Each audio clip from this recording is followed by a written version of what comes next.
අයිබෝවන් දුවේ පුතේ. අද අපි බලමු මිනිස් කනෙහි ව්‍යුහය හා ක්‍රියාකාරීත්වය. අපි මුලින්ම බලමු අපේ මෙන්න මේ පේන කන හරස් කඩ බැලුවොත්. හරිද? මෙතනින් මෙන්නෙම කැපුවොත් අපිට කොහොමද තේරෙන්නේ කියලා. හරිද? බලා ගන්න. අපේ කනේ හරස් කඩ, ව්‍යුහයේ හරස් කඩ. හරිද? අපිට එළියෙම පේනවා මෙන්න මෙහෙම කම්පෙත්ත. නේද? කම්පෙත්ත පේනවනේ.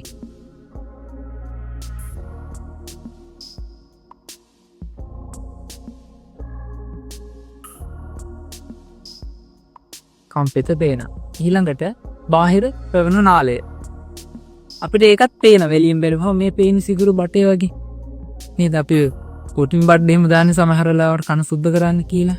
ඒ නේ මේක දිගේ තමයි ඇතුළට ආව. කම්පාඳුරු කියලා කියන්නේ. මෙන්න මේ ටිකේ තමයි තියෙන්නේ. හරිද?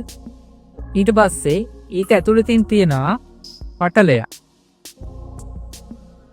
අපි මේ පටලයට සාමාන්‍ය විහාරයේදී කියනවා කම්බරය කියලා. හරි? හැබැයි ඒකට විශේෂ නමක් කියනවා. අපි ඒක විද්‍යාවේදී හඳුන්වන්නේ කර්ණ පටහ පටලය කියලා. කර්ණ පටහ පටලය. හරිද? මම මේ කියපු කම්පෙත්ත, බාහිර ශ්‍රවණ නාලය සහ කර්ණ පටහ පටලය. මෙන්න මේ කොටස් තුනටම අපි කියනවා බාහිර කන කියලා. හරිද? මම මේ ඔයාලට ඊළඟට ඇඳලා පෙන්නන්නේ අපේ මැද කන කියන කොටස. හරිද? අපි මේ කොටසට කියනවා මැද කන කියලා. බලමු මැද කනේ තියෙන කොටස් මොනවද කියලා. මැද කනේ තියෙනවා මෙන්න මේ වගේ වායු කුටීරය. හරිද? වායු කුටීරය මෙතන ග්‍රසනිකාවට, ග්‍රසනිකාව කියන්නේ අපි මේ හරිය තියෙන්නේ ග්‍රසනිකාවට සම්බන්ධ කරන නාලයක් තියෙනවා. ඒ නාලයට අපි කියනවා යුස්ටේකීය නාලය කියලා. හරිද? මෙන්න මේ මැද කනේ තියෙනවා අස්තිකා 3ක්. අස්තිකා කියන්නේ ඇයි? අපේ සාමාන්‍යයෙන් අස්ති තියෙනවනේ. අස්ති වලට වඩා ගොඩාක් ඒවා සිව්. හරිද? ගොඩාක් සිව්.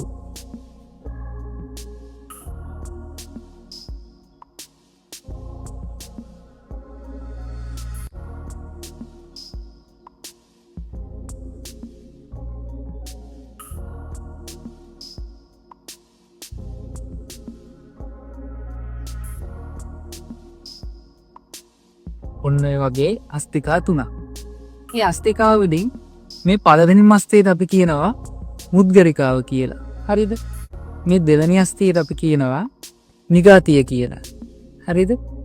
මෙන්න මේ තුන්වෙනි අස්තියට කියනවා දරුණකය කියලා. හරිද? මුද්ගරිකාව, නිගාතිය සහ ධර්මකය. මැද කනේ කර්ණ අස්තිකා. ඊට පස්සේ ඊටත් ඇතුළතින් තියෙනවා තා කොටසක්. හරිද? ඒකට අපි කියනවා අභ්‍යන්තර කන කියලා. හරිද? අභ්‍යන්තර කනේ මෙන්න මේ වගේ කොටසක් තියෙනවා.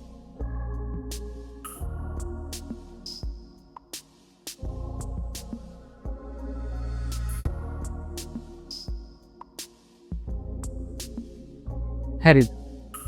පරිමාණය අනුව බැලුවොත් මේක තා ටිකක් දිග වෙන්න ඕන.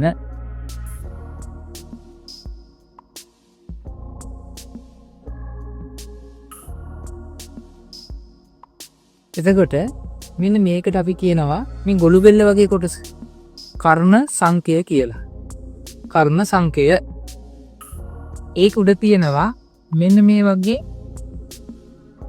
නිකන් රවුම් වලින් භාග, චක්‍ර වලින් භාග.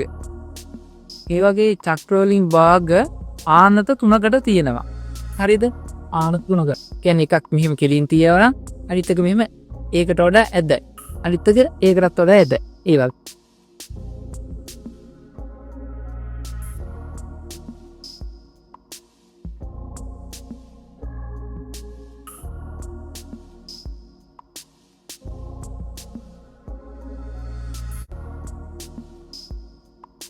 හරි.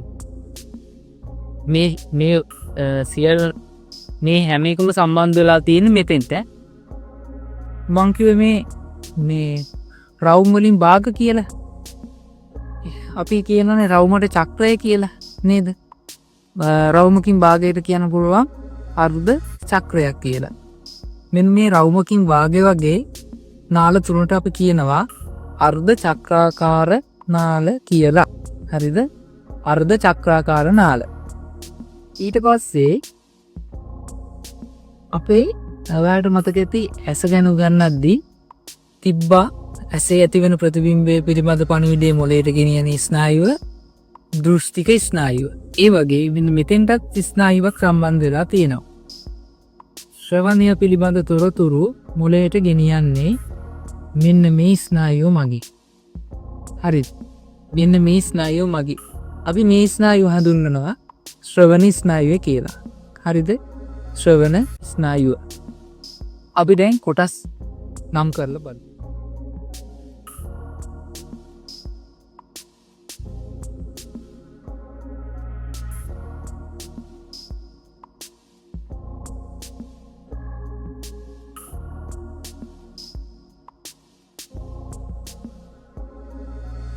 කන් පෙත්ත, බාහිර ශ්‍රවණ නාලය, කර්ණපටහ පටලය. අපි ඒවට කියනවා බාහිර කන කියලා. හරිද? ඊට පස්සේ මැද කනට අයිති වෙන්නේ මෙන්න මේ මුද්ගරිකාව.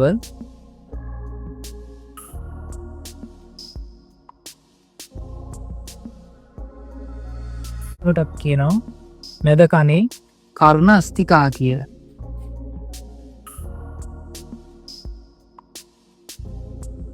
කර්ණාස්තිකා, මුද්ගරිකාව, මුගාතිය සහ දරණකය. මේකට කියනවා යුස්ටේකීය නාලය කියලා.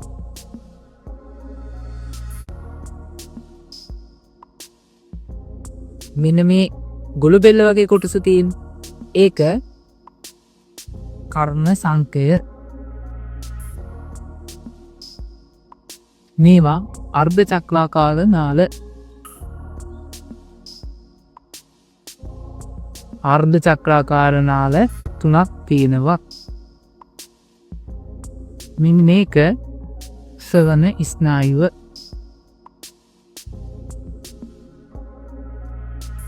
කන් පෙත්ත, බාහිර ශ්‍රවණ නාලය සහ කර්ණපටහ පටලයේ බාහිර කන, මුද්ගරිකාව, නිගාතිය, දරණකය සහ යුස්ටේකීය නාලය මැද කන, අර්ධ චක්‍රාකාර නාල 3, කර්ණ සංඛ්‍ය සහ ප්‍රවණ ස්නායුව අභ්‍යන්තර කනට අයිති වෙනවා.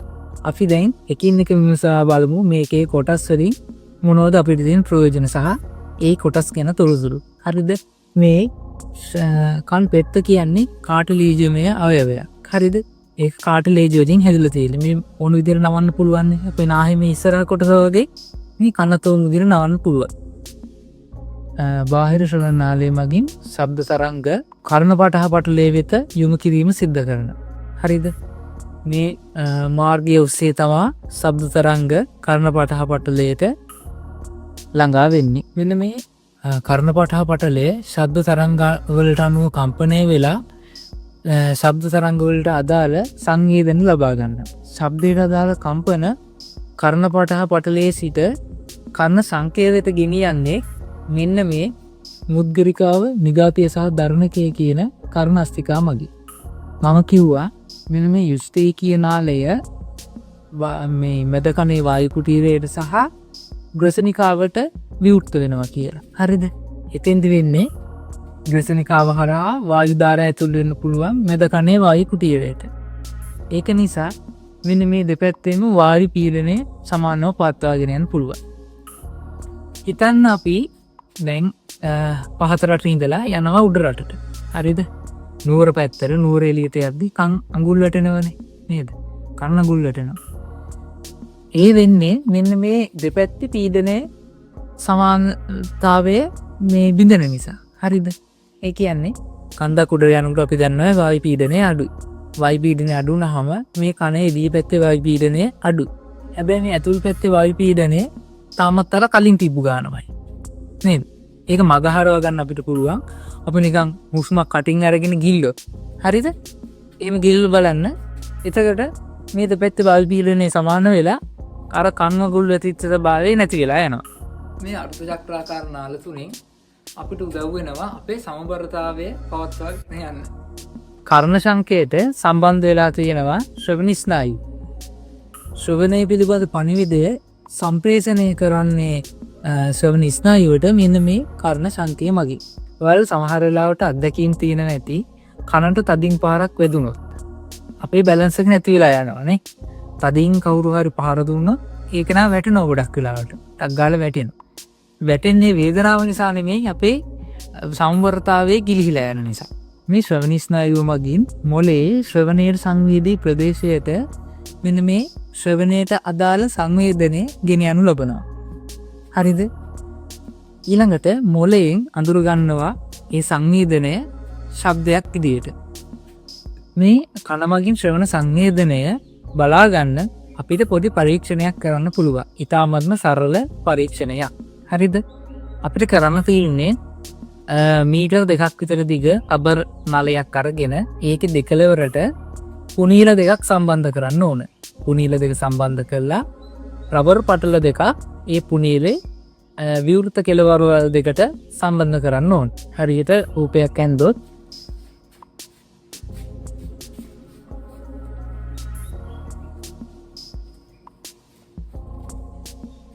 මෙන්න මේ වගේ. හරිද? රබර් බටයක් ගත්තා.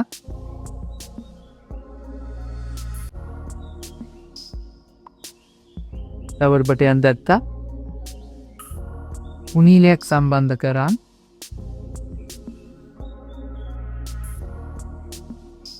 හරිද?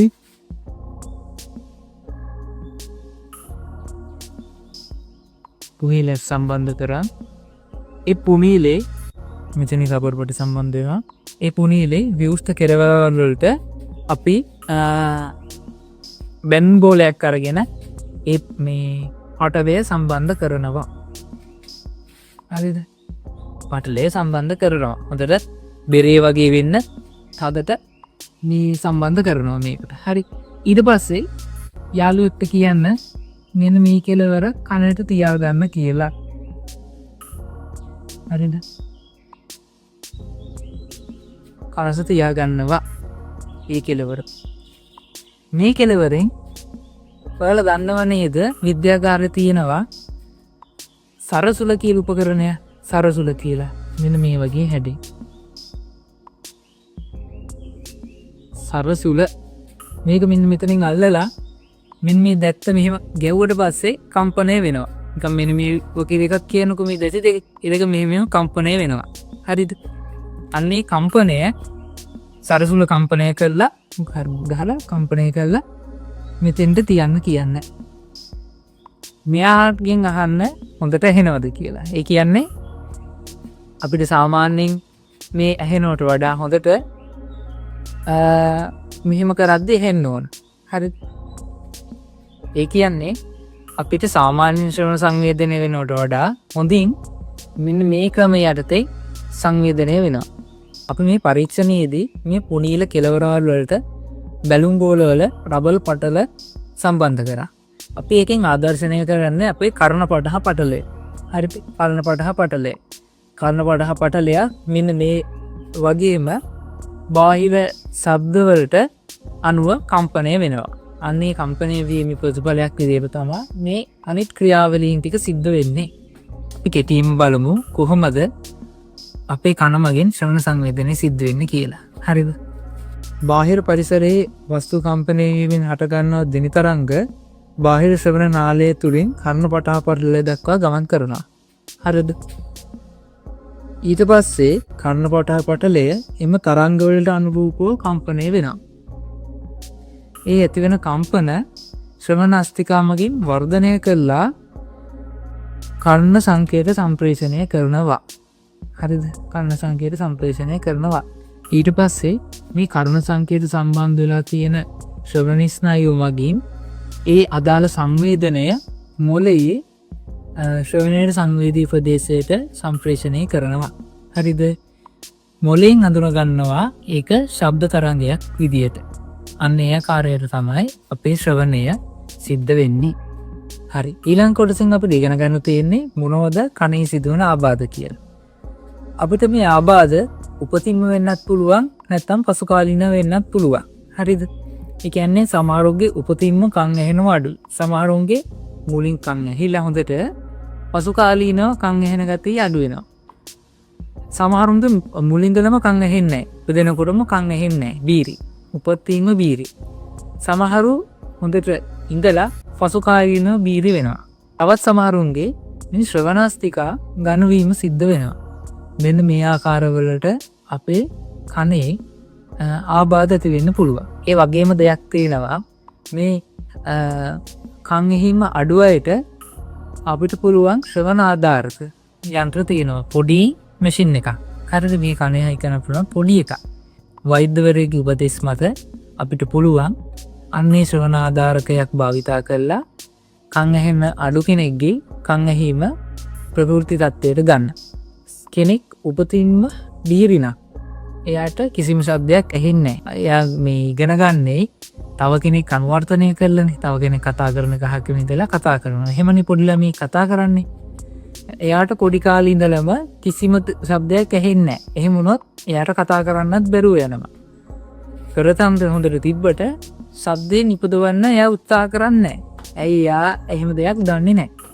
හරිද? ඒක නිසා කෙනෙක් උපතින්ම බිහිරි නම් ඒ කෙනා ගුළු පුද්ගලයෙක් බවට පත් වෙනවා.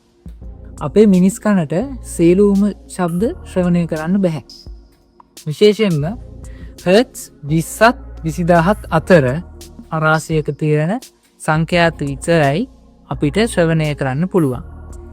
සත්තුන්ට ඒක වෙනස් වෙනවා. බල්ලුන්ගේ පූසොන්ගේ සාමාන්‍යයෙන් ශ්‍රවණ සංඛ්‍යාතය ගොඩක් පල්ලෙහා තියෙනවා. ඔයාලා දැකලාද අපිට කිසිම සද්දයක් ඇහෙන්නේ නැහැ. බල්ලු පූසෝ සමහර වෙලාවට හොඳට කන් දෙනවා. ඒ පැත්ත බලනවා, නැගිටලා බලනවා. අපිට කිසි දෙයක් ඇහෙන්නේ නැහැ.